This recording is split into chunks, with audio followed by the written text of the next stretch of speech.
Dear students, Assalamu alaikum. Today we started the lecture on directly proportional for class metric. So how you can define the term directly proportional? It is the relation between two physical quantity. It is the relation between two physical quantity in which one is increase, other is also increase. Yeah, in which one is decrease, other is also decrease is called directly proportional. Dear student directly proportional में क्या होता है, ये दो physical quantity के बीच में relation होता है जिसमें अगर एक क्वांटिटी इंक्रीज होगा दूसरा भी इंक्रीज होगा अगर एक डिक्रीज होगा दूसरा क्वांटिटी भी डिक्रीज होगा। मीन्स अगर एक इंक्रीज होगा दूसरा भी इंक्रीज होगा, अगर फर्स्ट दूसरा डिक्रीज होगा फर्स्ट भी डिक्रीज होगा। इसको हम नाम देते हैं डायरेक्टली प्रोपोर्शनल। और इसमें डायरेक्टली प्रोपोर्शनल में हमारे पास जो ग्राफ बनेगा वो स्ट्रेट लाइन बनेगा। हमने यहाँ से एक एग्जांपल दे दिया। यहाँ पे v का मतलब ये है वॉल्यूम, t का मतलब ये है टेम्परेचर और इस अल्फ़ा का मतलब ये है डायरेक्टली प्रोपोर्शनल। हमने यहाँ पे लिख लिया volume is directly proportional to temperature. इसका मतलब है अगर हम वॉल्यूम इंक्रीज करेंगे तो टेम्परेचर इंक्रीज होगा, अगर हम टेम्परेचर इंक्रीज करेंगे तो वॉल्यूम इंक्रीज होगा, अगर हम वॉल्यूम डिक्रीज करेंगे टेम्परेचर डिक्रीज होगा, अगर आप टेम्परेचर डिक्रीज करोगे वॉल्यूम डिक्रीज होगा, अगर आप वॉल्यूम इंक्रीज करोगे टेम्परेचर डिक्रीज होगा। इसका मतलब है डायरेक्टली प्रोपोर्शनल में दोनों इंक्रीज हो जाएंगे, दोनों इंक्रीज हो जाएंगे या दोनों डिक्रीज हो जाएंगे।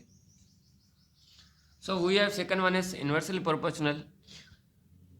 If one physical quantity is increase other decrease. Dear student, inversely proportional में क्या होता है, अगर एक क्वांटिटी इंक्रीज होगा तो दूसरा डिक्रीज होगा, अगर दूसरा डिक्रीज होगा फर्स्ट इंक्रीज होगा, अगर फर्स्ट डिक्रीज होगा तो सेकंड इंक्रीज होगा। हमने यहाँ से ये एग्जांपल लिख लिया volume is inversely proportional to pressure.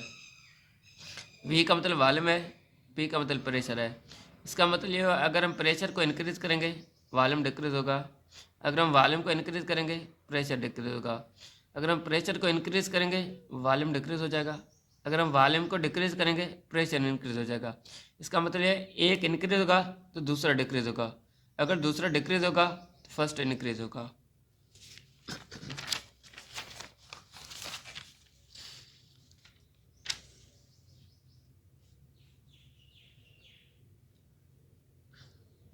So here यहाँ पे जो ग्राफ बनेगा वो कर्व शेप बनेगा। यहाँ पे जो ग्राफ बनेगा वो कर्व शेप बनेगा। कर्व शेप इसलिए बनेगा क्योंकि इन दोनों के बीच में जो रिलेशन है वो है इन्वर्स रिलेशन है। इन्वर्स रिलेशन का मतलब ये है अगर वॉल्यूम इंक्रीज होगा तो प्रेशर डिक्रीज होगा, अगर प्रेशर इंक्रीज होगा तो वॉल्यूम डिक्रीज होगा। So here V indicates volume, P indicates pressure. So we have third one is proportional constant. How you can define the term proportional constant? It is to change the symbol of inversely proportional or directly proportional between two physical quantities.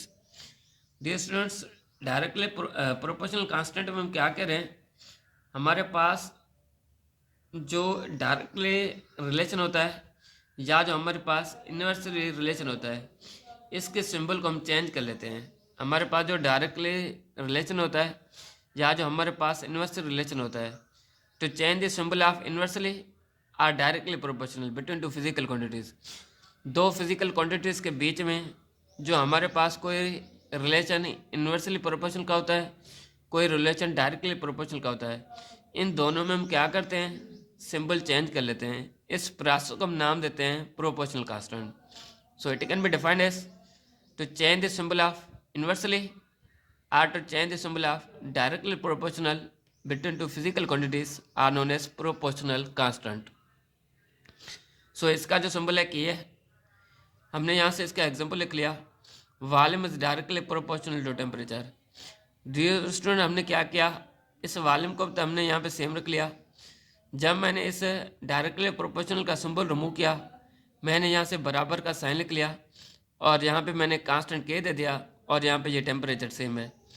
अब हमने क्या किया, हमने यहाँ से के को बाहर निकाला, ये जो के साथ टेम्परेचर मल्टीपल हो रहा है वो जाके इस वी को क्या करेगा डिवाइड करेगा, ये बन जाएगा K which is equal to V upon T. अगर मैं यहाँ से टी को बाहर निकालूंगा, अगर मैं यहाँ से टी को बाहर निकालूंगा ये जो हमारे पास की है वो जाके वी को डिवाइड करेगा, ये बन जाएगा T which is equal to V upon K बन जाएगा। सो हेयर अल्फ़ा का मतलब ये है, हेयर डियर स्टूडेंट्स ये जो हमने ये सिंबल यूज़ किया इसका मतलब ये है कि सिंबल ऑफ डायरेक्टली प्रोपोर्शनल, और यहाँ पे के का मतलब ये है प्रोपोर्शनल कांस्टेंट। अल्फ़ा का मतलब ये है डायरेक्टली प्रोपोर्शनल और के का मतलब ये है प्रोपोर्शनल कांस्टेंट।